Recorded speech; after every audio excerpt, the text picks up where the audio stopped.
Tetapi ada satu teman yang justru bukan dari gereja yang dia dulu berbakti.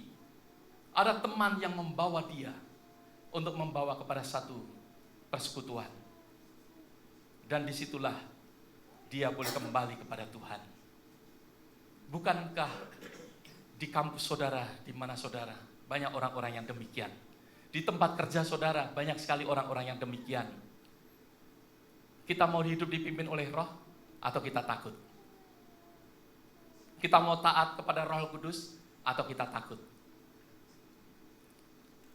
Mereka membutuhkan akan kasih daripada Allah. Saya percaya mereka akan menyukai saudara karena saudara mengabarkan akan kabar baik. Karena mereka melihat bahwa perjalanan hidup mereka adalah perjalanan yang salah dan mereka akan kembali kepada Tuhan. Seringkali kita tidak melakukan karena kita selalu memikirkan bahwa nggak mungkin, percuma dan lain sebagainya, ataupun kita takut. Sebagai orang yang dipimpin oleh Roh, maka itu biarlah kita menyerahkan seluruhnya kepada Roh Kudus itu untuk bekerja di dalam kehidupan kita. Sungguh saudara, kenapa saya ingin menyampaikan akan Roh Kudus di dalam pekerjaan misi? Karena penginjilan kemarin menggugah saya kembali, mengingatkan bahwa saya harus lebih bersandar kepada Roh Kudus, lebih dengar-dengaran kepada Roh Kudus. Saya secara heran, seperti normal manusia biasa,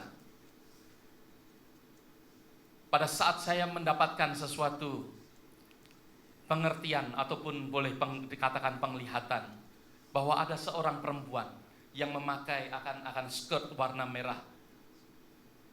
Saya nggak ngerti akan terjadi atau tidak, tapi Roh itu berbicara. Roh Kudus berbicara dan memimpin. Pada saat Roh Kudus itu berbicara bahwa perempuan ini mengalami akan kelemahan di dalam kakinya, saya ragu akan hal ini. Tapi saya mau belajar untuk dipimpin oleh Roh. Meskipun kalau saya boleh mengaku di hadapan saudara, saya sendiri juga mengalami suatu keraguan. Apakah benar di Walmart kita akan bertemu? Pada saat saya mencari, nggak ada, di mana-mana nggak ada, kita sudah keliling nggak ada. Tapi pada saat Rachel call saya, ada tuh pastor ada. Dan saya pada saat saya bertanya, masih doubt? Masih saudara. Masih ragu? Masih.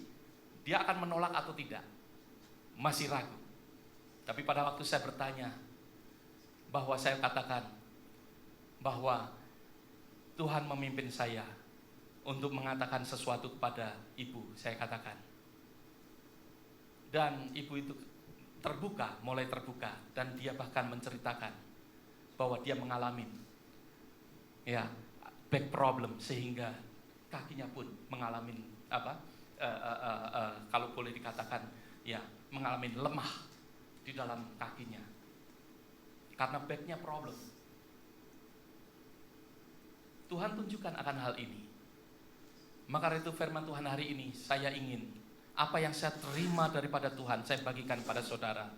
Roh Kudus lebih penting daripada segala pengetahuan kita. Ada amin saudara? Roh Kudus akan memimpin akan kehidupan kita. Biarlah setiap daripada kita, hidup kita dipimpin oleh Roh. Meskipun Tuhan tidak memberikan penglihatan, mungkin Tuhan tidak berbicara apapun juga. Tapi kalau Roh Kudus itu mengajak, untuk kita berdoa kepada seseorang, biarlah kita berdoa, mendoakan akan orang itu. Biarlah kehidupan kita boleh hidup yang dipimpin oleh Dia, yang dipimpin oleh Roh Kudus. Di dalam kitab Kisah Para Rasul pasal yang kelima, kita lihat bersama-sama bagaimana dikatakan ayat yang ke-14. pasal yang kelima ayat yang ke-14 dikatakan, dan makin lama makin bertambahlah jumlah orang percaya kepada Tuhan, baik laki-laki maupun perempuan. Roh Kudus tidak bekerja sendiri, memakai akan murid-murid Tuhan, memakai saudara dan saya untuk menambahkan akan jumlah orang yang percaya. Karena ini adalah rencana daripada Allah. Kalau firman Tuhan katakan, karena begitu besar kasih Allah akan dunia ini, bukan karena begitu besar kasih Allah akan Mutia. Firman Tuhan tidak katakan secara personal demi personal. Firman Tuhan katakan karena begitu besar kasih Allah akan dunia ini. Begitu besar kasih Allah akan orang-orang yang belum percaya. Tuhan merencanakan akan seluruh orang, seluruh manusia untuk percaya kepada Dia. Bagi mereka yang tidak percaya, sayang sekali. Tapi kasih Allah itu untuk semua orang.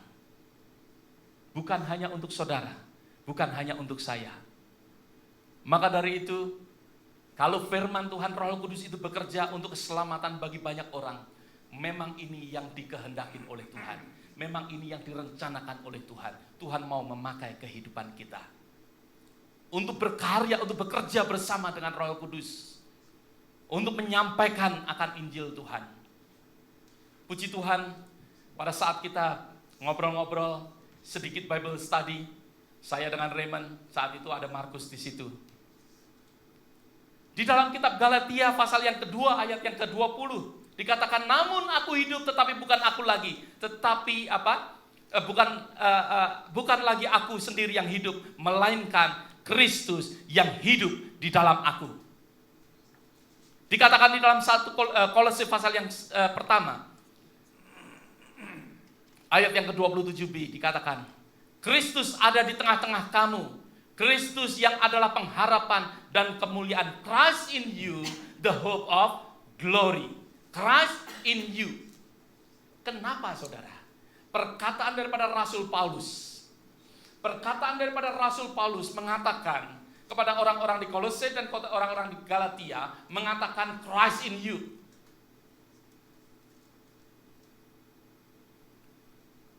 Karena pekerjaan daripada Kristus, yaitu keselamatan, yaitu yang dikatakan the hope, yang dikatakan kemuliaan, yang penuh dengan kemuliaan itu, pengharapan bagi dunia ini, ada di dalam kehidupan kita untuk kita bagikan kepada banyak orang. Kenapa tidak dikatakan Roh Kudus? Kenapa tidak dikatakan Roh Kudus? Karena Christ, keselamatan itu yang kita bawa, kita beritakan. Roh Kudus memakai keselamatan itu